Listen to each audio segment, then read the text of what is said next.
Hello again. Welcome to Billy Ho Sports. Billy Ho, take two.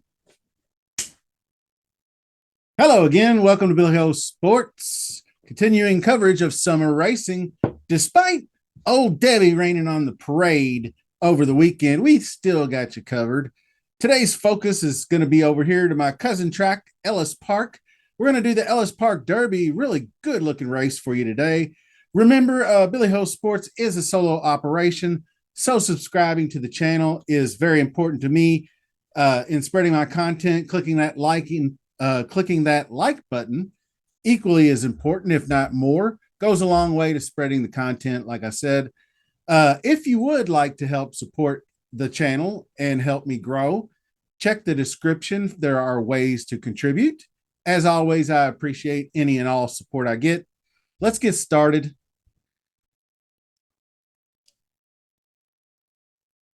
All right. Race number 6 is 1 mile Ellis Park Derby, 275K prize money, 3-year-olds. We are going to start with number 1, Houday. That is trained by Tom Drury. Brian Hernandez rides. Was second to Society Man in the Grade 3 Matt Wynn Stakes at Churchill Downs. And then fourth, just 1 length and a half behind Seize the Gray in that big closing effort he had before he burst onto the scene. Won his first 4 races as a 2-year-old and draws the coveted number 1 post. And that is where you can see right here winning at a 24% clip. And high percentage jockey Hernandez, 22%. He's rolling.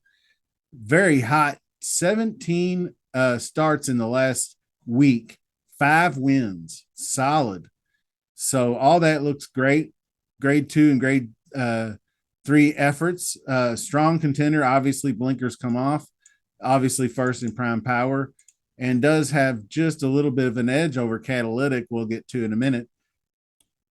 Down here, number 2 is Most Wanted, trained by Brad Cox. Florent Giroux is the jockey. Obviously, big time on both, high percent trainer and jockey combo. 2 for 2 so far in his young career. Cashed in on a 73K allowance N1X. Going a mile, so stretched out to today's distance, looking pretty good. Little bit lower, little bit below average speed though. Dipped down to 86 from 88 when he stretched out. So I don't know that that's of concern. I think that Most Wanted is going to be fit and ready to go. Obviously, coming off just a little under 3 weeks rest, going out July 21st. Now, Not This Boy is number 3, and that is for William Cowens. Luan Mikado rides. Winner last out by 7, earning a 93 Brisnet speed figure. That's what we're looking for, is in the low to mid 90s here, is about pace, which is what we're looking for. Post number 3 is Not This Boy. Trained by William Cowens. Luan Mikado rides. Winner last out impressively by 7, going 7 furlongs in the slop at Ellis Park on July 4th, earning a nice 93 speed figure is what we're looking for. And the pace was slightly less than stellar, but 22:45, that's still pretty hot. So all the stats look good across the board. 2.24 is sire production index, is pretty good for not this time. His sire, $150,000 is what it costs.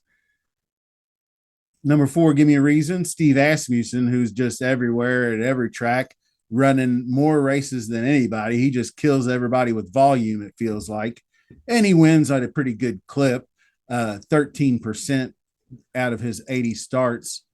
So this one is ridden by Christian Torres, and third place finish in the 7 furlong allowance on July 4th. second place previous to that. Hasn't won since breaking his maiden 5 races ago. I don't think he's likely here. Post number 5 is Stretch Ride. Dale Romans, Martin Chuan, interesting colt by Street Sense, making his 2024 debut. Won his first 2 races, and then took on Grade 2 competition and was up to the challenge. So a nice effort running behind Honor Marie and Real Men Violin here. You can see third by 3 lengths, and was really vied in between horses down the stretch. Was a pretty solid effort. So could be interesting coming off the bench after 8 months, but I usually like to see a race when they're that far gone. So we'll have to see what this one is made of. 9-2 morning line odds tells me that there is some interest for the colt by Street Sense. Number 6 is Native Land, and that one is trained by Riley Mott, son of world famous Hall of Fame trainer Bill Mott. Jamie Torres rides. Pretty solid effort in these back-to-back wins, running the mid-90s.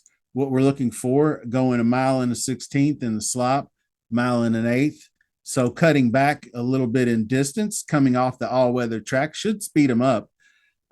Marine Grade 3 ran in the strong Peter Pan Grade 2 here, but was 6 by 8 lengths, but that's still not too bad. I mean, you had Antiquarian, the Wine Steward, and things of that nature. So solid effort, but 21% trainer, Riley Mott.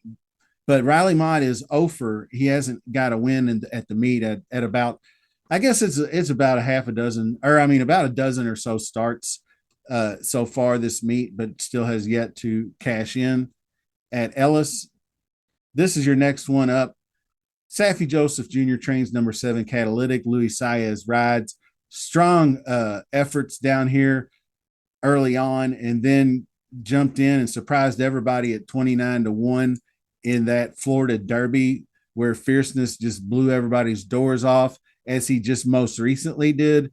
So he was running behind and it was a bit of a slower paced race.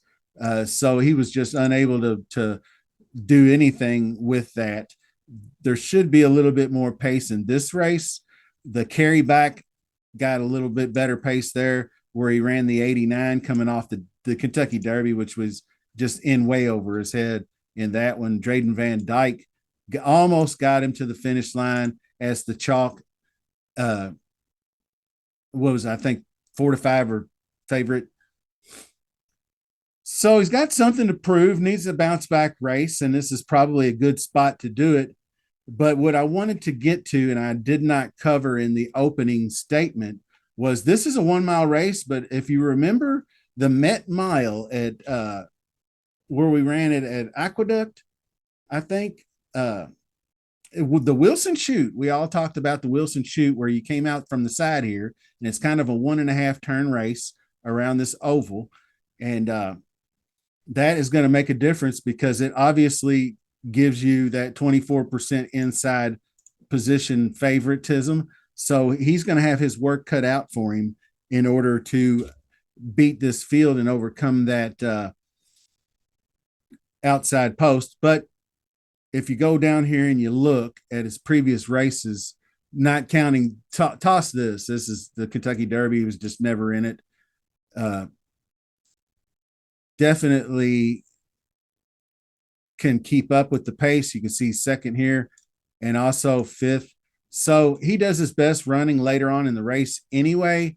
So getting out of the gate and just getting into position and not getting caught too wide around that first turn is all he'll really have to do. Maybe might provide some value, 4-1 morning line. So let's get over here and get some selections and get on out of here. All right. Well, this should be a good betting race, I think. There's at least 4 solid contenders here. The track bias has been pretty fair, even though there is that lean on the early speed and the inside post, especially with that the way they break from the side chute there. Brian Hernandez, 5 wins and 17 starts over the last week. And if you remember, he's pretty good from that inside post. from if you remember back on Mystic Dan in the Kentucky Derby. You also have to figure Most Wanted is going to be coming fitter in his third start. Got an extra breeze on August 3rd. Also, you got Catalytic coming off the near miss at 7 furlongs, now stretching out to a mile. Like I said, we'll have to contend with that outside post. So I do give the edge to the one horse, and then the 7 coming late for a piece, and then probably use the 2-6 underneath. So that's going to cover the Kentucky Derby, Ellis Park Derby. Look for more Ellis Park coverage because I was looking through there and there are really nice stakes races at my cousin track. So subscribe to the channel, click that like button, and tune in for some horse racing fun. Till then, see you soon.